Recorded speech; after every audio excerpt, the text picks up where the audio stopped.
creating an audience organically using a podcast is a very long game, because what happens is you say, okay, I'm starting a podcast. Boom. Okay, now I'm live.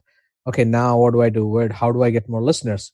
Now you're like, somebody says, oh, you should post on Facebook groups. Guess what? If you go and post in a random Facebook group or a podcast, you're going to get kicked out for spamming, right? So then you're like, okay, let me just go spam a bunch of podcasting groups.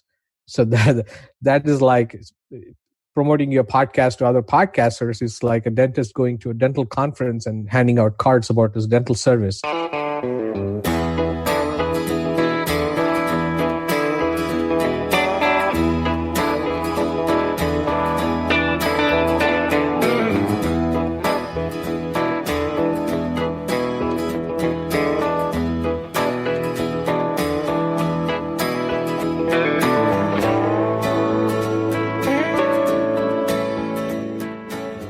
Thanks for stopping by the Nowhere to Go But Up podcast. I'm the host of the show, Sean Dustin. If this is your first time listening, welcome. If you're returning, welcome back. It's good to have you with us today. There are a couple of ways that you can help support the show. One of which is, if you know somebody out there who would benefit from listening to the show or an episode in this show, send them over. I'd be happy to have them as listeners. Also, you can subscribe, rate, and review on your favorite podcast platform. And if I'm currently not available on the platform you listen to, send me an email and I will try to get added to it. I have merchandise available now, hoodies, t-shirts, mugs, and other items. This is another way you can help support the show, and the show will get a portion of the proceeds. You can find direct links to iTunes, Spotify, Stitcher, YouTube, merchandise, and anywhere else we are online at the bottom of the show notes. There are currently opportunities right now to win show merchandise over in my Facebook group. There's a challenge going on over there right now, and to get there, just go to the Linktree link and find my YouTube group tab in the Linktree and follow it over there, join the group, and there'll be instructions pinned to the top of the timeline there. All right, man, the Big 50, episode 50. Wasn't sure if I'd ever get to here, but now that I'm here, I can look back on it and, having a podcast, starting a podcast, producing a podcast, when I first thought about doing this, listening to Joe Rogan and Andy Frisella and all of the other influences that I had in the podcasting game, I thought it was going to be easy. I was like, damn, that looks like so much fun. That looks so easy. I can do that. It is not easy. It's not hard in the sense that like difficult, but it's very time consuming. There's so many facets of it that you have to understand in order to build an audience. And like, I had no idea how any of that stuff worked. And I still don't, to a certain extent. But I'm going to continue plugging away and, hopefully the audience grows, my message gets louder. And as the show takes on a life of its own and some of the causes that I'm jumping behind, as a formerly incarcerated person in the federal system, and if you're paying attention to any of the things that I'm doing recently, you'll notice that I'm pivoting a little bit into criminal justice reform, prison reform, and exposing some of the injustices that are happening to people that are being incarcerated. Handed out time, exorbitant amounts of time for low-level drug offenses, which is absolutely crazy to me. That some people can get 20 years for taking a life, and other people get 33 years for being a drug addict or conspiracy to sell drugs. You don't even have evidence, but you're convicting people and giving them exorbitant amounts of time for drugs, which are non-violent offenses. It just doesn't make sense to me. These people should be getting help. They should be getting treatment. They should be getting, why were people on drugs to begin with? What traumas did they experience that pushed them down this road? And I think if you start to dissect addiction at the base of it is trauma, and it manifests itself through drug use and other forms of self-harm. So anyways, episode 50. Thank you to everybody out there who's been listening. I appreciate the support. And in this episode, I am talking to Ravi Jayagopal. And Ravi is a content creator. He's created membership groups. He's done all kinds of stuff. And this episode is basically going to be about social media and podcast strategies. This is a good one. There's a lot of good information in this. If you're a content creator, if you're a new podcaster, if you're struggling with how to monetize and build an audience and all of those things, this is the episode you're going to want to listen to. So, without further ado, let's get to the show.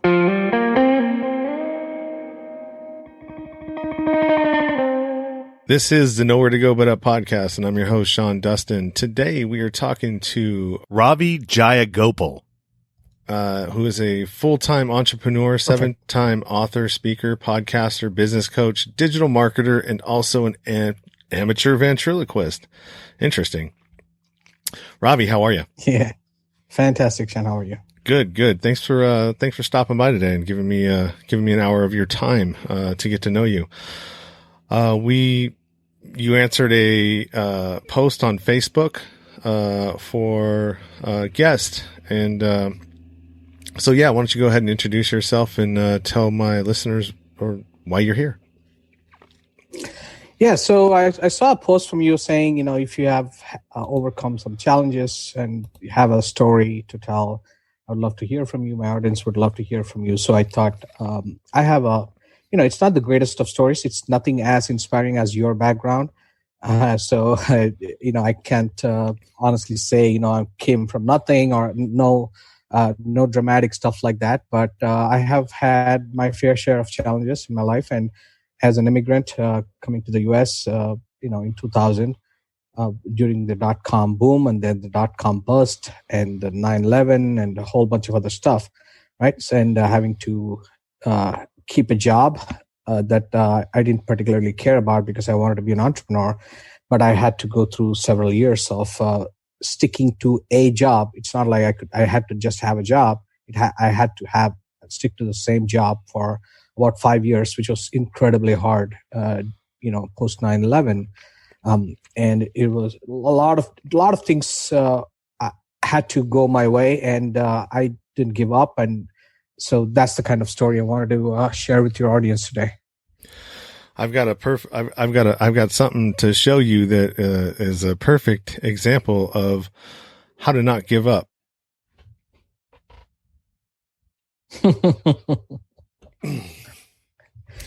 Yeah, absolutely.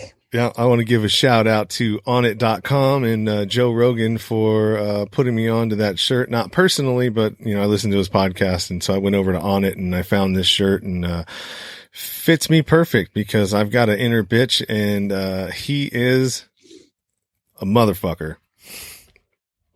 Yeah, I would say I would put it conquer your inner mofo.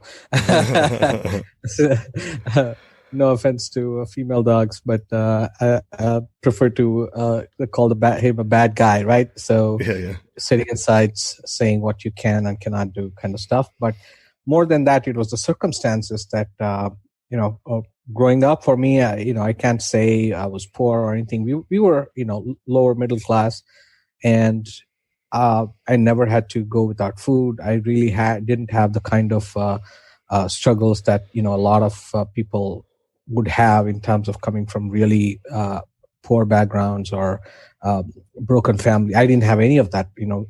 My parents raised me with a lot of love and attention, and I was a single child. And, they didn't, even though we didn't have much, I had everything I needed, from having a bicycle when I wanted it, and, that kind of stuff. Having the basic shoes and this and that and all the basic fancy stuff, nothing too fancy, but all the basic essentials.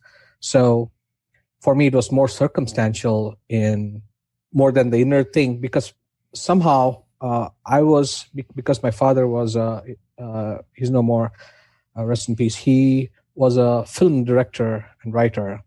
So he worked a lot from home.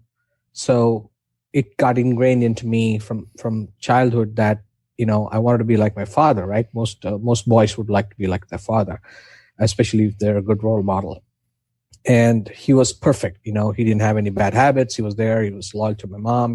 He was always home. He was there home when I came home from school, and he was ready to do whatever, right? If you wanted to go for a movie on a school day, he was ready for it. And he was ready to go with me wherever I wanted to go, and get me anything I needed, books. Back then, obviously no internet and anything else, but I was into comic books. So every time we used to go to this this book fair, I could get all the books, because my father and mother, they started a school for poor children, and they provided a lot of education for a lot of people, and a lot of free education for people from who couldn't afford education. So they were doing a lot of social work. So the school, they were always getting books and everything else, right? Resources. So when we went to the book fair once a year, it was Christmas for me, right? They said, don't worry about it. Get anything you want. And also keep in mind, it's not just for you, it's for the school. So I got to pick the library for the school. So I would go crazy and get all these books and comic books and fiction and nonfiction and history and everything. I could just buy whatever I wanted because it came from the school budget. So it would all go to the school library. And then I got to go in there and check out as many books as I wanted, read it, put it back. And then all the other kids benefited from that too. So I was blessed in so many ways. And the craziest thing was most of my challenges started after I became an adult. So coming to the US, because I was trying to, I got hooked on the internet in about 95 or so, 1995. Created my first Hotmail address back then, and it was amazing. So I had a Kinko's like setup back in the day. Desktop publishing. Right out of college, I wanted to be an entrepreneur and do business. And feel free to jump in and stop me anytime if I'm going off track. And so I wanted to, start a business right off of college. And so I started this desktop publishing unit where I bought one computer, one color printer, which was a huge luxury back in India at the time. People didn't have computers, they didn't have internet, they didn't have color printers, definitely, and photocopying. So I put all of those Kinko's like setup in an office, and I thought, I could set everything up, and I can go do other stuff, and this will earn me a living. But I learned pretty fast that it's a really, really tough business, because when you have a small setup, right, a computer breaks down, boom, your profit for a week goes out the window, your printer goes down, or your person doing the photocopies doesn't come in, and you have to be there. I had to open the shop, I had to close the shop, and I could not do any of the stuff I wanted to. And I was struggling for a few years there. And then the internet started picking up. A lot of people were starting to use the internet. So I said, okay, I should start an internet cafe. So I got a loan, and I opened a shop right next door, internet cafe, where I put up 10 computers, nice carpeting, air conditioning, blah, blah, blah, and fast internet speed, which was ISDN. I don't know if you're familiar with that. So it was like the lowest end was the 14 4K routers, where you dialed in and it's like, Yeah. So that was like the 14.4 baud modem. That was the lowest end. And the ISDN was supposed to be super fast, and it was like 56 kbps, right? Today I get 150 mbps download, right? That's like 100,000 times faster. So for that was the high speed, and then that was shared between the computers. And that's when I got into the internet, and I started, one of my friends came and said, hey, I see you've been dabbling with HTML and stuff. Can you create a website for me for my, I want to impress my girlfriend for our anniversary. So back then there was this famous thing called Java applets that ran in browsers. So like the dancing babies, and it was the earliest form of what we have as a GIFs and memes today, right? So there was a dancing baby. So I created a website which put together a couple of those Java applets, and it would crash every 3 times you loaded it. The browser would crash, Netscape Navigator. So that's how I got into programming, and then I figured out that I could not sell a lot from India. I had a website about baby names. That my wife was pregnant at the time, and I was looking online, and I couldn't find any good websites for baby names, Indian baby names. So I said, I'm going to start my own. That's how I started babynamesindia.com, because somebody had told me. I used to follow a couple of the gurus in the US, and one of the things I'd learned online is that you had to have your keywords in the domain. So I couldn't get Indian baby names, so I went with Baby Names India, and it became the number one site for baby names for probably the next 7-8 years. And I was not able to monetize it initially because there was no AdSense in 90s, 97, 98. And so I started, okay, I'm going to sell a book. So I went to a book publisher, one of the most famous Indian book authors, baby name book authors, and I asked them about whether I could sell their book, and I never heard back.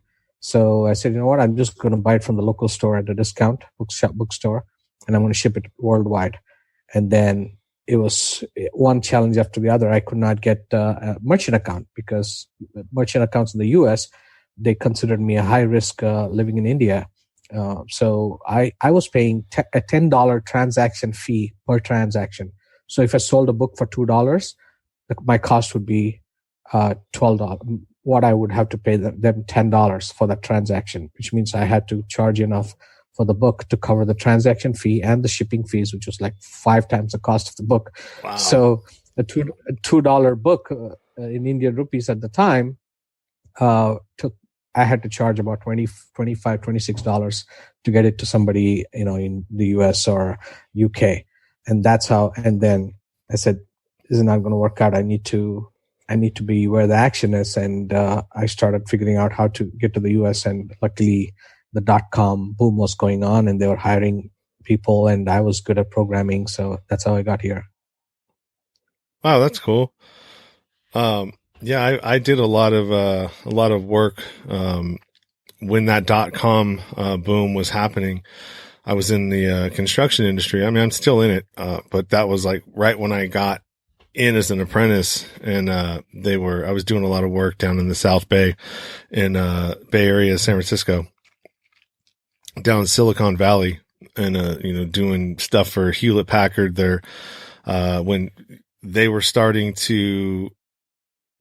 They had a bunch of stuff going on, and then they downsized. And so Apple started buying up all of their campuses, cause that's when iTunes was really starting to kick in and become a big thing. And so like the iTunes campus took over the Hewlett Packard, and there was just so much stuff going on back then. And, a lot of startups, tons of them. Everybody had a .com, oh, yeah. And then pretty soon it just, it all dried up. I felt like that was going to happen a little bit again with the app situation, but the difference between the apps and the .coms was everybody has a computer or a phone in their hand now. So, I mean, it's not the same as the .coms, because the .coms depended on everybody having a computer, which not everybody could afford. Right. So there was definitely what's that called? An advantage now with the apps. Right. It's crazy how, earlier, in the late 90s, early 2000s, the hardest thing was technology and the easiest thing was attention, right? Because you sent out an email, you used to get like 90%, 95% open rates. You had super high click-through rates because there were not too many people doing this stuff, especially not in the make money online world. That was always saturated. But if you go down, get down to the niches, right, mom and pop niches, if you knew what to do and how to talk and how to engage people without coming across as a sleazy marketer, your engagement was through the roof. But the hardest thing was technology, right? How do I create a video? Where do I put it? There's no YouTube, right? So now you're talking to your host, web host, and they're like, you outshot your bandwidth usage by 70%, so your bill is going to be like $120 or $150 compared to like the usual $5. So everything was a challenge. There was Amazon S3. I don't think there was AWS back then. So there was no easy place to put it, no Dropbox, no. So earlier, everything was hard. Everything you had to figure out. That's why so fewer people were doing it, because you had to get a webcam and you had to learn a tool like Camtasia Studio. That's when I learned it, around 2001, because I needed to create videos for my how-to videos and documentation videos for my software products. But I was always ahead of the curve because I was trying to do more than what was necessary, and technology was hard. But now everything is easy, right? You can take a simple clip, fire up your phone, boom, you're on TikTok, YouTube, Instagram, Facebook, LinkedIn, everywhere in 2 minutes, high speed bandwidth. Everything is easy, but attention is hard to come by. So the whole thing it's always going to be hard for entrepreneurs who are trying to do stuff. So you just have to stick to it, and nothing comes easy. Yeah, I'm finding that with but I mean, I already knew that coming in with a podcast that it's not. You don't come in and think that you're going to kill it, unless you already have a following. Let's say you've already got like 50,000 Instagram followers, and now you've got somewhere to put it out to, and you're going to get, just off of that alone, 50,000, you're going to get a lot of hits on whatever you post out there. But when you're trying to start and build it organically, it is not fast by any means. Oh yeah, absolutely. See, all of the biggest podcasts I heard about, right? Tim Ferriss, when he first came out with this podcast, I heard about it from his newsletter because I was already subscribed to it. I already knew who Tim Ferriss was. He was already a rock star author, 4-hour work week, 4-hour body, 4-hour chef, blah, blah, blah, right? He was. So people who already had established themselves, don't have to be a mega celebrity, but even somebody with a decent amount of following offline, when they start a podcast, it's so much easier because all you have to do is let your followers know wherever your followers are. It could be on Twitter and Facebook or Instagram, wherever, or email list, which is what I recommend highly a lot of people, because it's a lot easier to build an email list than trying to build a following on Twitter, for example. So building an email list is absolutely critical. And like you said, if you don't have an existing audience you can bring with you, then creating an audience organically using a podcast is a very long game. Mm-hmm. Because what happens is you say, okay, I'm starting a podcast. Boom. Okay. Now I'm live. Okay. Now what do I do? How do I get more listeners? Now you're like, somebody says, oh, you should post on Facebook groups. Guess what? If you go and post in a random Facebook group or a podcast, you're going to get kicked out for spamming. Mm-hmm. Right. So then you're like, okay, let me just go spam a bunch of podcasting groups. So that is like promoting your podcast to other podcasters. Is like a dentist going to a dental conference and handing out cards about his dental service, right? It makes no sense.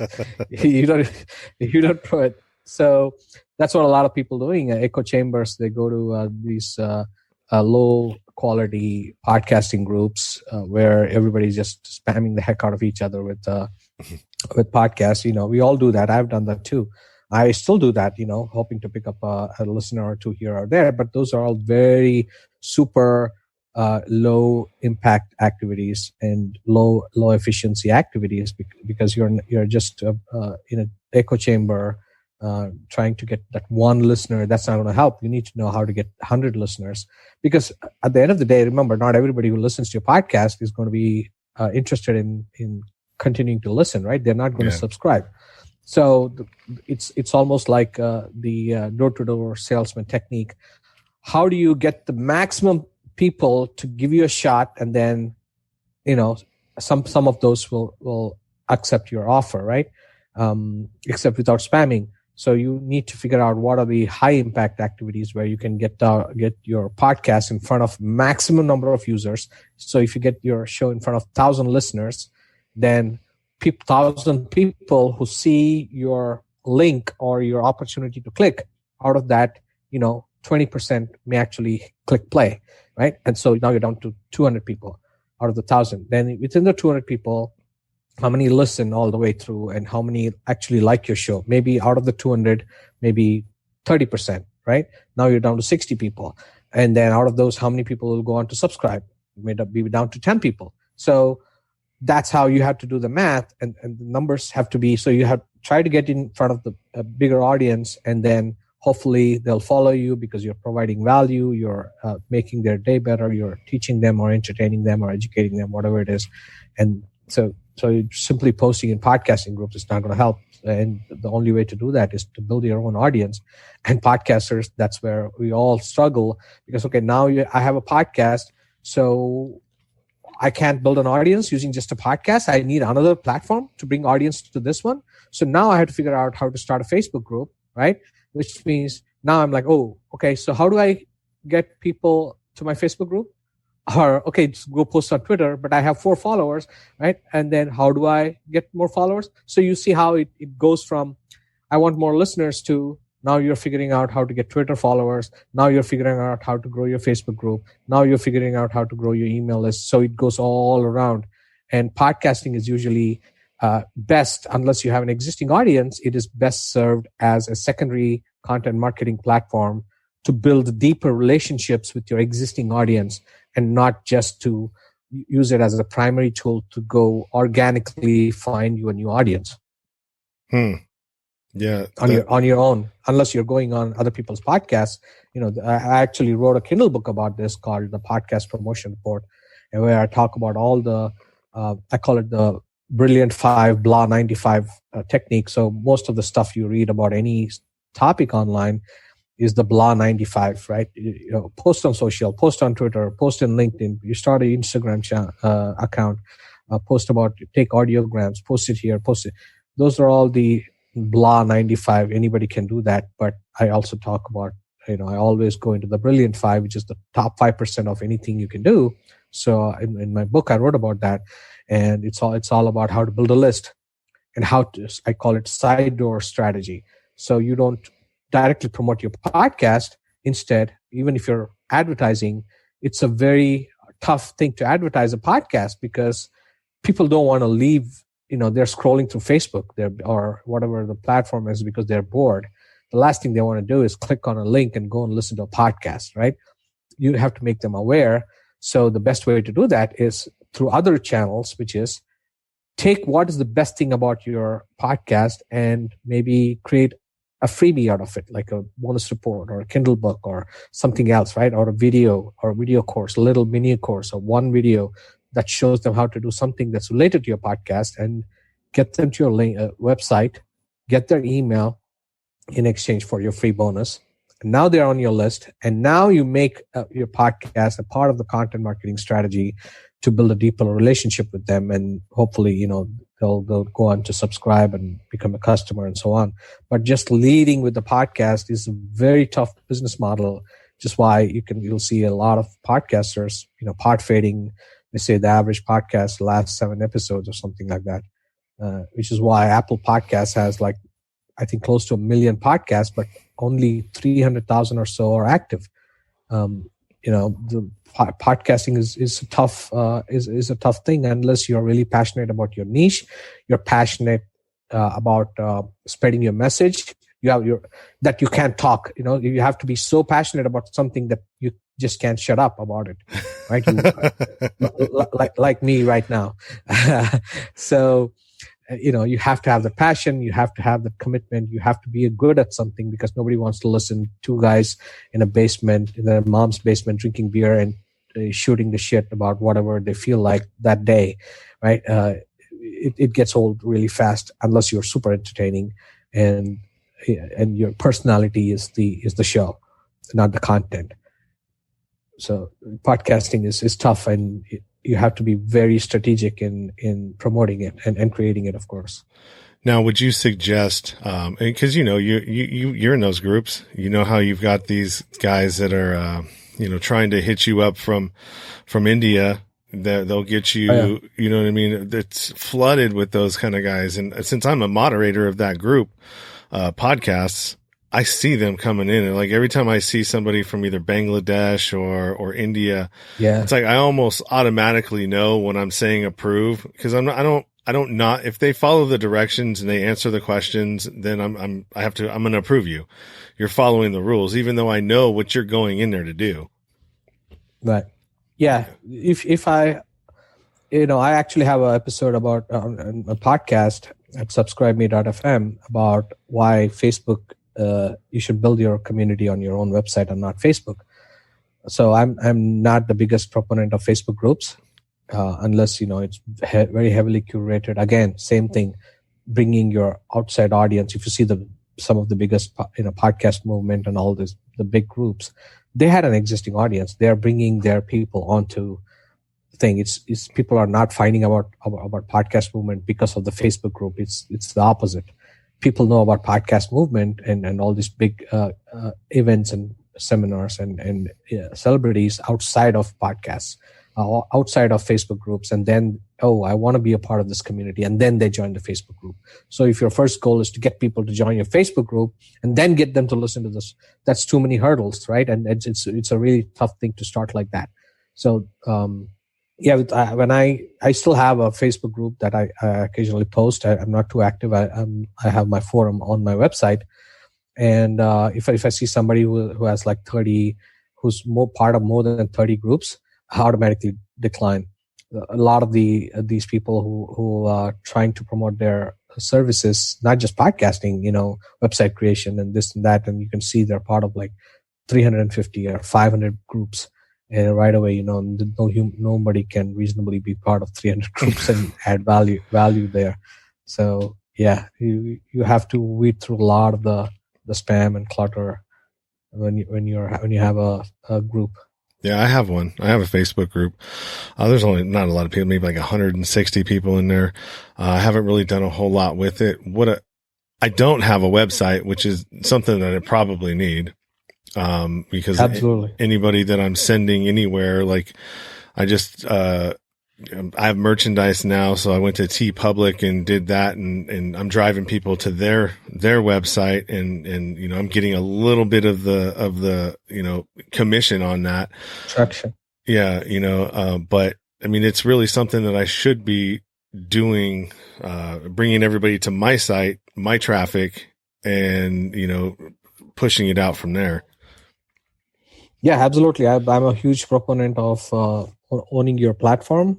And so the very first thing I would recommend that you do, like right after you hang up off this call, unless you have other things, I'm just telling you what an urgent thing that is, that you have to have your own website. And don't just create it for your podcast. Don't just brand it for your podcast, because podcast is one of the things, right? Unless your podcast is the only branding strategy right now, I would recommend having a centralized hub. Tomorrow you might start a YouTube channel and you, like you said, merchandise and this and that. You want a centralized hub send people to, put a sign up form there, offer them a freebie, start collecting emails, put the Facebook and Google pixels on there so you can start tracking analytics, and you can start building a Facebook audience from now, so that in 3 months or 6 months, if you want to do a Facebook ad, you'll have an built up audience of people who have visited your website, and you can market to them and show them ads, show them videos. And you have to, podcasting as exciting as it is, at the end of the day, you have to pay to play, whether it is getting some decent equipment and starting. That's the easiest part, but the hardest part for anything, whatever you start today, whether it's YouTube channel or Instagram, it's all about, anything can be started easily. It's always, okay, what next? How do I get people here? How do I get people to follow me or subscribe to this channel or watch my videos or listen to my podcast? Audience building is the hardest part for 99% of entrepreneurs, because they are usually good at what they do, whether it's building products or services or plugins or writing ebooks or creating courses. Assuming they're good at that part, the next part is always, okay, how am I going to let people know about this? That is always where a lot of people, find it very challenging.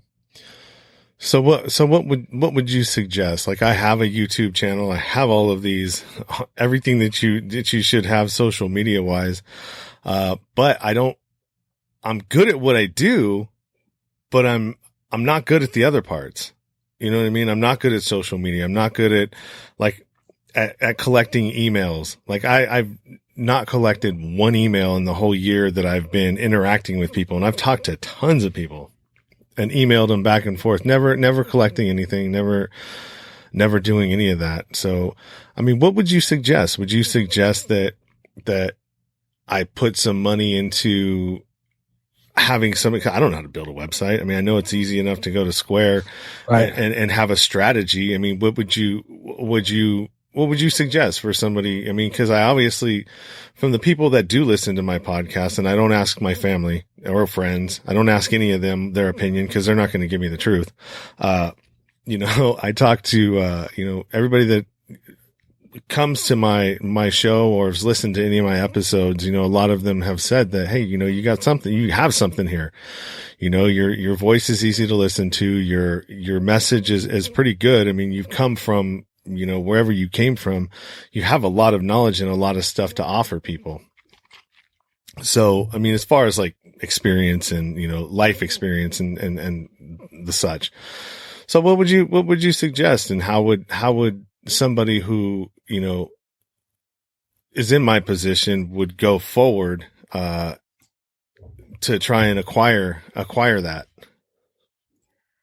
Yeah. So when you are not sure and you have so many different directions to go in and you're not sure, the first thing I would recommend is find a mentor, find a coach, a business coach like me, or not me, or anybody in your circle, somebody who has been there, done that. Because it's not the general advice I would give you would be spray and pray, right? Because I would give you like 20 steps. If you weren't my coaching client, if I just talking to you, if you said, what is the general advice for most people who are in that position? It would be, start a website. First, get your domain name, start a website, use WordPress or Square or whatever it is. I would say WordPress. WordPress is the most powerful thing. It's like having an app store, right? Because if you not having WordPress is like the flip phones of the past era, right? Whatever the software comes with the phone is what you can use. You can't add anything. You can't change anything. No configuration, nothing. But WordPress is like when Apple introduced the App Store. So now you have a phone.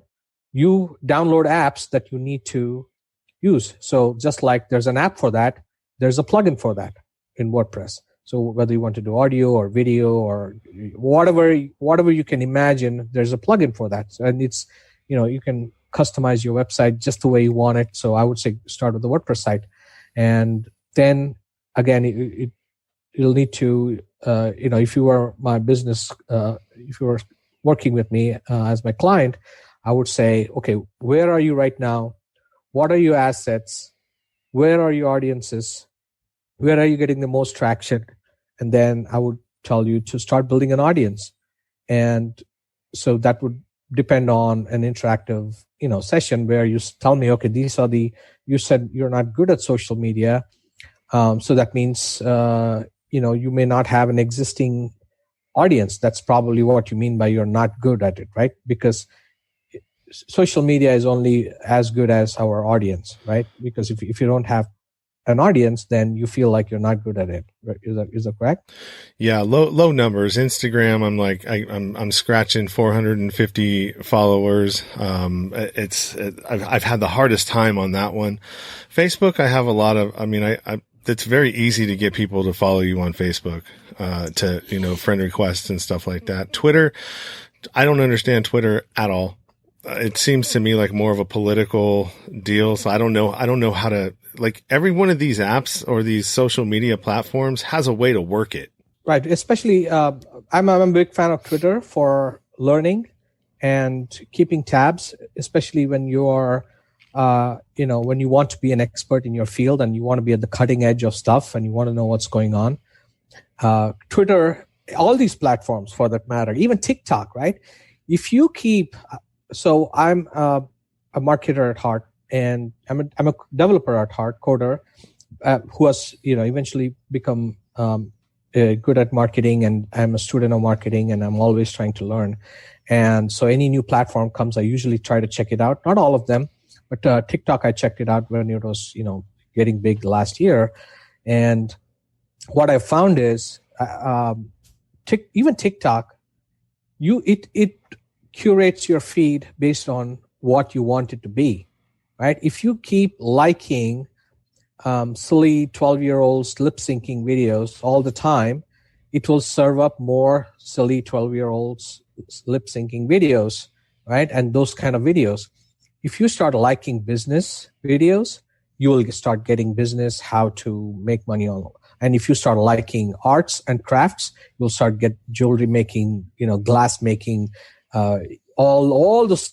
So it always, you can curate your feed, and you train the platform, whatever it is, by following people whose information you want. Same thing on Twitter. If you endlessly follow political people, you're going to get a lot of political noise, right? And for me, I follow politics and I follow sports. I'm a huge NBA fan. I'm a LeBron James stan, right? And so I follow Lakers and all the beat writers from different teams, different like GMs and this one, and the biggest reporters and breaking news. So, and then I follow some politics, and I'm following a lot of WordPress people and marketers. So you can curate your feed however you want. And Twitter, that's what, if you end up following people who are negative, this goes across all platforms, right? If you find somebody, constantly tweeting or posting about politics, unfollow them. The best thing you can do is unfriend, unfollow, unsubscribe. And you only follow, friend, and subscribe to the kind of content you want. And you can transform your feed, whatever platform it is, exactly, you can tailor it to exactly that's something you look forward to every day. So you start by searching for hashtags, even on TikTok, right? If you go on and so do online marketing or jewelry making or glass make, whatever your passion is, you can transform the silly platform called TikTok into an amazing gold mine of content. And 15 seconds, people are putting out it's like Twitter for video. People are putting out the best content in 15 seconds. You just can't go wrong with that. You want magic tricks? Endless magic tricks. You want stand up?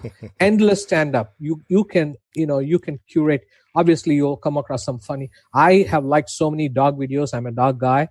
When I go to TikTok, 70% are dog videos, and I can't stop. I love dogs. I have a dog, and so sometimes I'll love something, but I won't like it. I won't hit the heart because I don't want TikTok to just show me dog videos 100% of the time.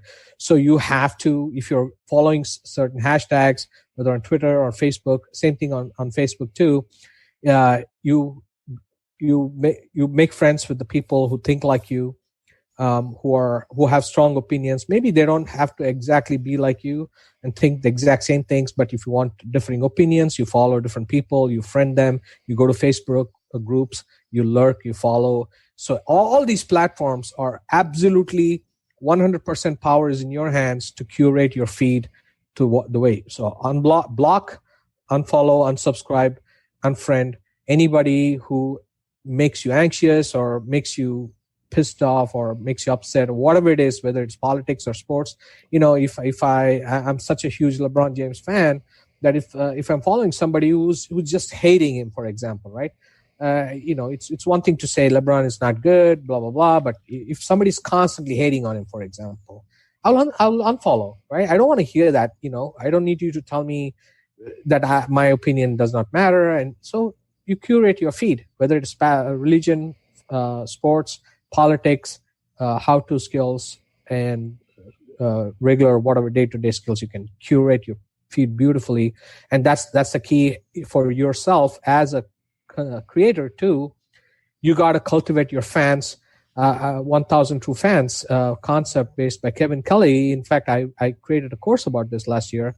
I called it 1001truefans.com, where I talk about how to build an audience from scratch when you have nobody, when you're only friends on Facebook, or your family and friends from high school, right? And your colleagues and coworkers, or what happens if you have 20 followers on Twitter? How do you create a following, and how do you build an audience who can follow you and become your followers?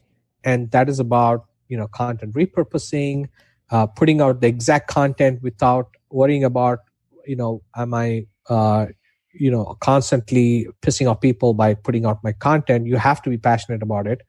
People will follow you, unfollow you, whether if they don't care. If they love what you do, they'll follow you. And you got to say intelligent stuff. You got to say smart stuff. You got to be entertaining. You have to have a good personality. You have to put valuable content out there that people can constantly learn, instead of nonstop memes and gifs and, hey, post the 7th photo from your camera roll. Or, that kind of stuff. Junk can only take you so far. I see a lot of people on my Facebook feed, posting jokes all the time. Yeah, I remember that some people for their jokes, but I have no idea what they do for a living. I would never know. I would not know whether I can work with them someday, because I have no idea what their skills are. Because all I know is that they post jokes all the time. And there are some people who only post politics. Whether they're Republican or Democrat or whatever it is, they're only posting politics, and they're already always bashing the people on the other aisle. Unfollow, boom. If you're constantly posting memes, unfollow. I mean, I'll unfriend you, but I'll unfollow, because I don't want to. I have very limited time when I go on social. I'm trying to catch up with friends and family, but at the same time, I also want to make the best use of it and provide maximum value in minimum time. So every platform has its pros and cons. You have to figure out how to get the best out of it as a consumer, and then you create content that you can post to multiple platforms, and you repurpose, and you have to promote it. And one of my favorite ways to build an audience is writing a Kindle book, because if you post something online and say, "Hey, I have a 7-day video course about blah," how many people are going to, care about that, right? Nobody wants to watch 7 hours of video or 4 hours of video to learn something, right? And then if you say, I have a podcast, podcasts are still not that mainstream where somebody will click on something and listen to your entire episode, right? You can post snippets. That's fine. You get them excited. You can, if you want to promote podcasts, best is to do it via an email list or go on other people's podcasts. So there's a whole other sea of way to build your audience. But the fastest way I found is to write a Kindle book, because people love downloading reports and Kindle books. And you write something short, sweet. 20 pages is a Kindle book. 10 pages is a Kindle book. Doesn't have to be 200 pages. Show somebody how to do one thing really, really well and make it epic. And a beautiful, well-written, super impactful 10-page ebook will kill a 200-page ebook with fluff in there any day, right? And then you give it to people, you approach people, and then you form joint ventures, you form relationships with Facebook group owners, and say, "Hey, I have this thing, I want to give it out for free in exchange for a review. Are you interested?" So you have to know how to promote it without coming across sleazy or spamming. And Kindle book is a fantastic way. If I have a Kindle book out there, right? If I just say, "Hey, download my free report, blah," on my website, you might be like, "Yeah, come on, another free report. I have 1,000 of these on my hard drive," right? But if you see that I'm giving you a Kindle book that has 15 5-star reviews and looks great and promises one thing and that you'll do really well, and you're like, wow. So you have to raise the perceived value of your report. And that's the best way to do that, is to put it out there as a Kindle book, get some reviews, and then start offering it to people in exchange for a review, and then build a list. And then now they know what you do. Now you say, "Hey, by the way, I talk about this stuff on my podcast. Go to episode numbers 45 or 73 where I talked about this with this guest, and this is how we did it." So there's so many different ways, and you have to, the first, going back to what I would recommend you, is first you have to start a website, launch your website, and come up with a lead magnet, which is basically a freebie, and put a a sign up form there, start building a list, maybe write a Kindle book, or create or even if you don't want to write something, create one video which is like 10 minutes long, which is amazing, and use that as a lead magnet, or put out a special podcast episode. Again, a lot of people will think that, I talked about this with my guest for 1 hour, and then that's the public podcast, and there's more stuff to this. I talked with this guy for another hour. To listen to that, you pay me or join my membership. People are not interested in that. They're already getting bombarded with content, right? Nobody wants to. And you probably already got the best stuff in there in your free podcast. Why would somebody pay for audio? So it has to be a very strategic thing where you talk to somebody about one specific thing, and you use that as your lead magnet. So there has to be some curiosity, some suspense, some, oh, I wonder what is the number one thing you can do on TikTok to get more followers, or something like that, right? Or so you have to have a targeted interview, not just a 2-hour conversation split into two. First hour is free, second hour is behind a paywall. It's not going to work. It has to be very targeted, and it has to be closer to your niche. And so today, if I went and interviewed 20 people on how to do, social media marketing or Kindle books, right? I'm big into Kindle books and digital marketing and delivering digital video and audio. And so if I did a video series of 10 different people, I can put it behind a paywall, because my whole life has been about this niche, about digital audio, video, podcasts, Kindle books, blah, blah, blah, how to deliver, so my business coaching, everything. So my whole, it's like, I hate to use that word, and I actually forgot that word. Like everything comes together, right? Everything is pushing forward in the same direction. So you have to get that kind of momentum. And when you have that, you can create any kind of exclusive content. And that is what you put behind a paywall, not just anything and everything that you feel like, right? That's not valuable. So you always have to ask, if I listen to 1 hour with Ravi, am I really going to pay $5 to Sean to listen to the next hour of Ravi rambling, right, on his podcast? So it answer would probably be no for some people. So you have to be very strategic about what is the lead magnet you create, and start building a list from tomorrow. That, because it takes time to build a list, and if you don't do it now, right, just like somebody says, when was the best time to start a podcast? It was 20 years ago or 15 years ago, right? Yeah. Second best day to start a podcast is today. So the best, if you didn't do it for all these years, the best time to do it is right now, today, or the next free minute you get, you start thinking about. So if you have a business coach, you can walk you through all these things. This is what I do for a living, and how to build an audience, how to monetize. And a lot of people will have an audience, but they may not know how to monetize it, right? Because podcasting, people will think that, I have to build up my audience to 5,000 listeners, and then I will get invited to a company like Midroll or something where they will provide ads for me. Well, guess what? If you get to 5,000 downloads, which is really hard by itself, right? I'm sorry, my allergies are acting up, and my you're good. That's why I'm constantly messing with my nose. So if you get to 5,000 listeners, and you manage to somehow get your first ad, land your first ad through a company like Midroll, and they give you a coupon code, and you say, hey, go to xyz.com and use coupon code Ravi, and you'll get 20% off. And let's say nobody goes there. Your sponsor is out for the next episode.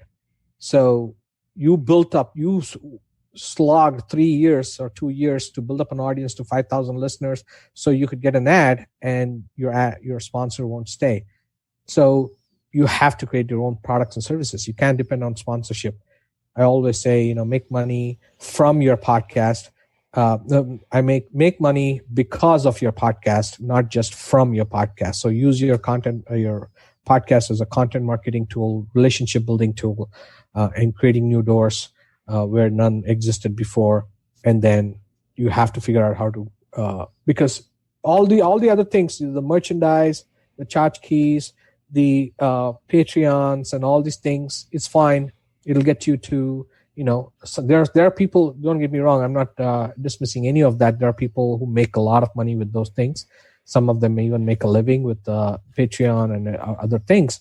But we're talking about probable versus possible. Is it possible? Yes. To make a full-time living with sponsorship and Patreon, it's possible. But is it probable for most people? No, because that's not how podcasting works. And so instead of trying to build up your audience so you can lease it to somebody else to promote their products and you keep getting a small commission if somebody goes on, why not build your own brand? Why not build your own products and services? You can start with affiliate marketing right now, not have to wait till 5,000 listeners or downloads or whatever the minimum is. You can start promoting affiliate products. So if you have a great headphone or a headset or a thing or something you're using, you start promoting it, become an affiliate for the product. You look around your house or around your computers, look at the programs you're using. You can become an affiliate for those programs and you can start promoting it right now. And another easy way to figure out how engaged you might have 1,000 downloads, but you don't know how engaged they are. And the best way to find out is to stop asking everybody to go leave you a rating and a review, and instead tell them to send you an email. And maybe you can offer them a free bonus right on your podcast. I do that all the time. Hey, I've written a new Kindle book. If you want to get a free copy in exchange for a review, if you are willing to leave me a review in 7 days, let me know. It's a new Kindle book. It has 10-star, 5-star reviews, blah, blah, blah. Promote it a little bit and say, you can have it for free. Just send me an email to Ravi, blah, blah, blah. Right? Now, you'll know how engaged is your audience. Will they get up to do something as simple as send you an email?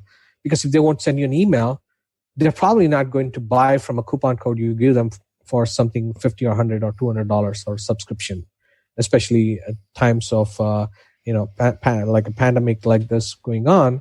People are cutting down a subscription. So if you're promoting something that's a subscription-based product, Hulu or this or that or whatever it is, how likely is it that they may already have it or they don't care about it? So instead, put your personality behind it, promote products and services you use so you can promote it with passion and say, hey, this mic, this headset I'm using, it's amazing.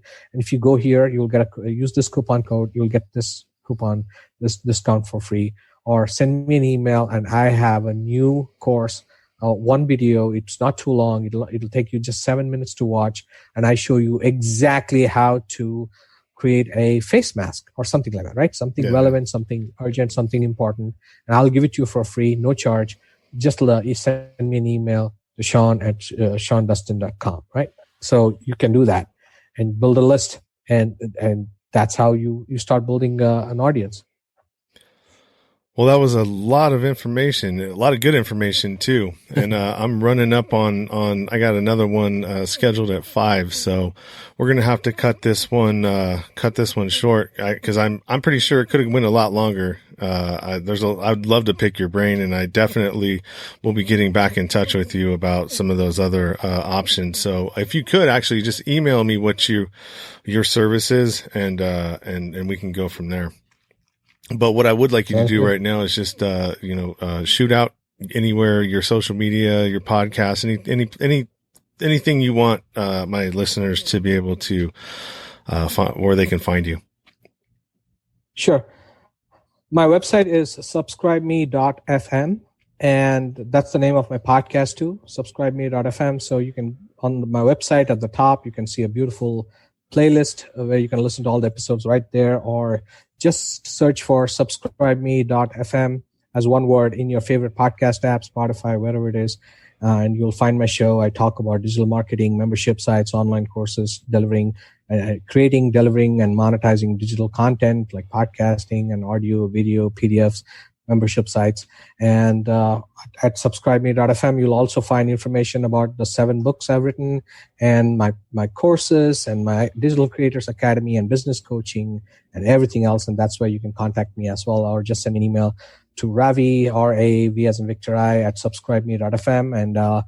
And I'll give you a free Kindle book, my latest Kindle book that I've written about how to start a podcast in 7 hours. Amazing. Cool. Well, I want to thank you for your time, and this has been really informational for me, and hopefully. Sorry about the information overload. That's why I said you got to be passionate where you can't stop talking. No, I mean, it's all stuff that I need to know. There's things that I don't know about this, because obviously I'm good at one thing about it, but I don't know how to put the rest of the pieces together. You know what I mean? So it's like I'm trying to play around with a puzzle that I don't know, where I'm missing pieces and I can't find them.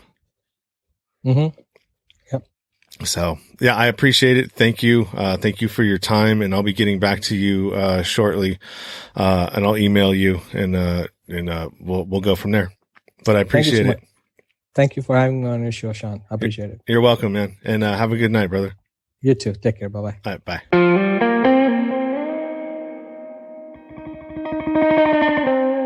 Thank you for listening to the show. And thanks, Ravi. That was great information. So good of information, I feel that probably should have an episode that should be on Patreon behind a paywall. But since I'm not that kind of guy, I'm giving it to everybody out there for free. So, as always, you can find all of our information in the show notes. Don't forget to subscribe, rate, and review on your favorite podcast platform. And again, thank you for all the support for the last 49 episodes and this 50th episode. I have 35 more in the bank that I need to push out. So stay tuned. There's plenty of content coming. Also, more live streams that you can catch on Facebook and YouTube. Anything that I do going forward, as far as conversations and interviews go, they will be broadcast first on Facebook Live, YouTube Live, then the podcast platform. So, yeah, a lot of big things going on. I've got emails out and commitments from some big names out there that I will be interviewing in the future. So stay tuned for that. Those will be very good episodes. These are people that I contact that I respect and I listen to and like I'm a fan of. So can't wait for those ones. Until next time, keep it 100. Stay true to yourself. Everything else is just noise.